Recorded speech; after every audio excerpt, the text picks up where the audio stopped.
सबसे पहले बात करेंगे उर्दन में 2 अमेरिकी फौजियों की हलाकत के बाद सदर डोनाल्ड ट्रंप ने ईरान पर जहन्नुम के दरवाजे खोलने का सख्त तरीन हुक्म दे दिया। अमेरिकी सेंटकॉम की निगरानी में मुसलसल 8वें रोज भी बमबारी जारी है।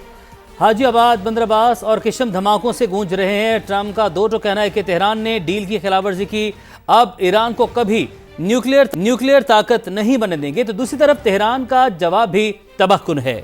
बिल्कुल, ईरानी सुप्रीम लीडर मुश्तबा खामनाई ने वाशिंगटन को नाकाबिले फरामोश सबक सिखाने का ऐलान करते हुए कहा है कि ट्रंप के दस्तखत की कोई हैसियत नहीं है। तेहरान के जवाबी वार ने उर्दन में अमरीकी तनसीबात को भारी नुकसान पहुंचाया है। न्यूयॉर्क टाइम्स के मुताबिक 29 अमरीकी फौजी जख्मी और मुतादिद हेलीकॉप्टर्स तबाह हो चुके हैं। क्या मशरिक़ वस्ता की ये चिंगारी अब बड़ी जंग का पेशखेमा बनने जा रही है?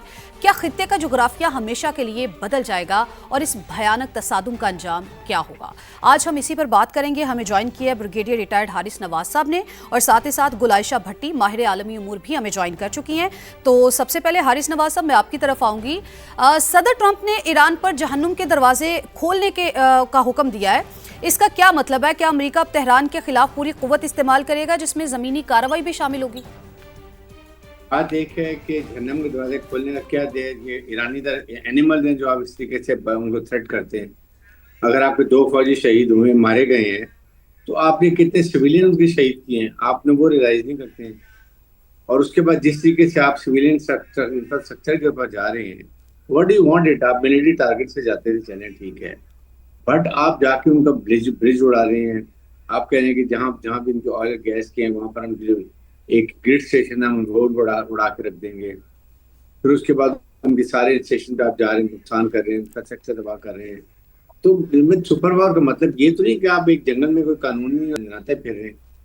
ईरान की, आई डू एग्री कि ईरान की गलती है कि ईरान को इस वक्त इस मुआहदे से हर हालत में फायदा उठाना चाहिए था, और इसलिए ईरान इधर ये अमेरिका वेट कर रहा था कोई अपॉर्चुनिटी मिले तो इस मुआहदे से निकले, और वो उसको हमेशा से इजराइल उसको प्रम्प कर रहा था कि आपको ये नुकसान है, ये उसका सारी दुनिया बात कर रही थी कि total Iran is beneficiary out of this मुआहदे के से, क्योंकि उनकी सैंक्शन रिलीज हो रही थी, उनके एसेट रिलीज हो रहे थे, उनको जो था ऑयल और गैस बेचने की मार्केट की प्राइस के ऊपर इजाजत मिल गई थी। $300 बिलियन के भी उन्होंने कहा था हम ये डेफिनेटली की पूरी करेंगे, दूसरे माल के लेके देंगे। What else Iran wanted. लेकिन ईरान ने जो गलती की वो ये थी कि उन्होंने सऊदी अरब के और कतर के जो शिप्स है वो अगर स्ट्रेट ऑफ हॉर्मुज में आए तो उनको नुकसान पहुंचाया ड्रोन फायर करके, जहाँ से ये एस्केलेशन हुई। ईरान शुड हैव इंश्योर्ड कि वहां पर प्रोवोकेशन नहीं करे, create conducive friendly environments for discussion, और कोई मौका अमेरिका को ना दें कि आपको बहाना मिले। और जो इजराइल चाहता था कि ये अमेरिका इजराइल ईरान की मिलिट्री पावर को बहुत ज्यादा नुकसान पहुंचाए, उसके बाद मुआहदा करे, और इसीलिए आप वो उसी लाइन पे चल रहे, क्योंकि अमेरिकन को बड़ी क्रिटिसिज्म हो रहा था कि आपने क्या मुआहदा किया, what have you gain, why did you go in Iran के अंदर। आपने जो चारों टारगेट अपने हदफ पूरे नहीं किए, सिवाय एक आपने किया कि जी हम टेक्निकल टीम ईरान के न्यूक्लियर न्यूक्लियराइज को कर देगी, दैट्स एंड ऑफ इट। बाकी सारा ईरान को फायदा। तो ईरान को चाहिए था कि तहम्मुल को मुजाहरा करे, और अभी जो उनका इजराइल का प्लान है और अमेरिकन का प्लान वो ये है कि वो मजबूर कर इतना ज्यादा ईरान के ऊपर जा रहे हैं, उसके सिविलियन टारगेट्स के ऊपर जा रहे हैं, मजबूर कर रहे हैं ईरान को कि रिटेलिएशन में वो कुवैत, बहरीन, कतर, इनके टारगेट यहाँ पर जाए, नॉट ओनली मिलिट्री एसेट्स के ऊपर इनके जो अमेरिकन हैं, बट अगर वो जाते हैं ईरान के जहाँ पर ग्रिड स्टेशन के ऊपर, जहाँ डीसैलिनेशन के ऊपर, तो फिर अमेरिकन भी वहाँ, ये ईरान भी वहाँ पर जाएगा, और इससे एस्केलेशन बहुत ज्यादा बढ़ जाएगी। सही। तो ये this is what I think इस वक्त पाकिस्तान को और जेट को पूरी कोशिश करनी, जो फील्ड से तो पहले कर ही रहे होंगे, कि जरूर कोशिश करें किसी तरीके से भी इसको सिचुएशन को कंट्रोल करें, डिफ्यूज करें। पाकिस्तान अपनी कोशिश कर ही रहा है। सर, साथ ही मौजूद रही गुलाइशा भट्टी माहिर आलमी अमूर हमारे साथ मौजूद हैं। अस्सलाम वालेकुम आयशा साहिबा, बहुत शुक्रिया आपने समा के लिए वक्त निकाला। अब जिस तरीके से अभी बात की जा रही है, हारिस साहब भी बात कर रहे हैं कि पाकिस्तान को अपना किरदार मुसलसल अदा कर रहा है और मजीद पाकिस्तान कोशिशें करते रहना चाहिए।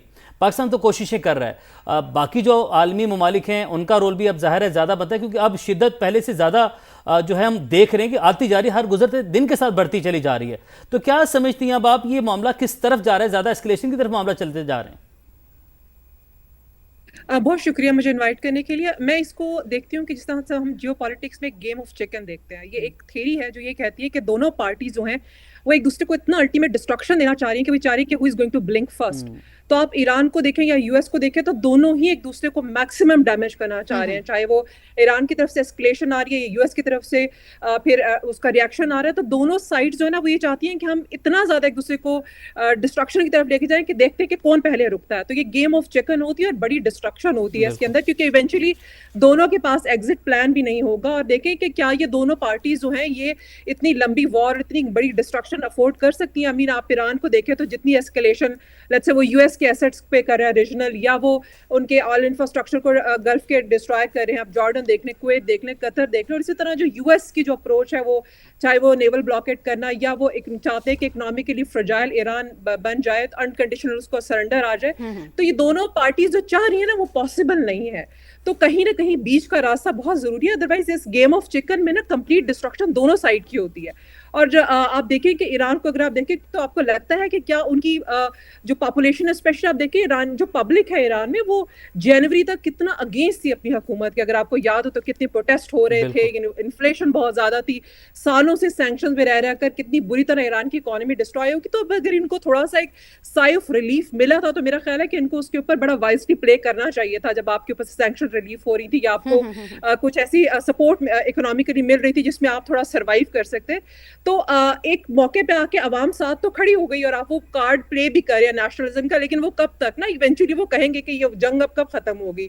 और आप अगर अमेरिका को देखते हैं तो वहां पे भी अमेरिका भी फेस कर रहा है, फिर इंटरनेशनली भी हम जो ग्लोबल प्राइसेस ऑयल की देख रहे हैं। देन उसके बाद अभी जो जिस तरह से ये जो बॉडी बैग्स जाएंगे ना अमेरिका में, तो वहां पे भी जो पब्लिक है वो मिस्टर ट्रम्प से पूछेगी कि आप जब इलेक्शन जीत कर आए थे तो आप तो पिछली सारी हुकूमतों को क्रिटिसाइज करते थे कि ये लोग जाके मिडल ईस्ट में जंगों में इन्वॉल्व हो जाते हैं, तो मैं तो जंग में बिल्कुल नहीं जाऊंगा। और आपने वही किया जो आपके जो प्रेडिसेसर्स है वो ये करते रहे।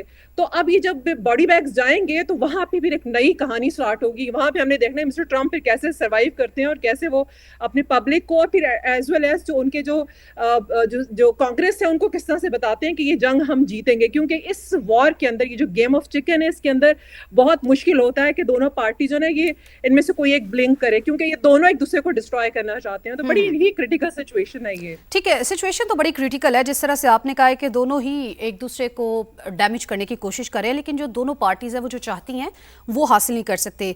ब्रिगेडियर साहब मैं आपकी तरफ आऊँगी। जिस तरह से हम लोग बात कर रहे हैं, अमेरिका जो है वो हमले तो कर रहा है, निशाना तो बना रहा है, चाहे वो फ़ज़ाई दिफाई निज़ाम हो या फिर मिसाइल तनसीबात हो, उसकी जानिब से निशाना तो बनाया जा रहा है।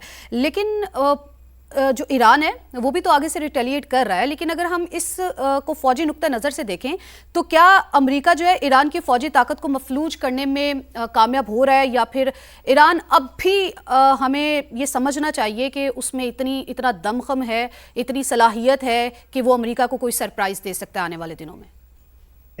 Iran is very certain. उन्होंने काफी ज्यादा पहले भी ईरान को सरप्राइज, अमेरिका को सरप्राइज दिया।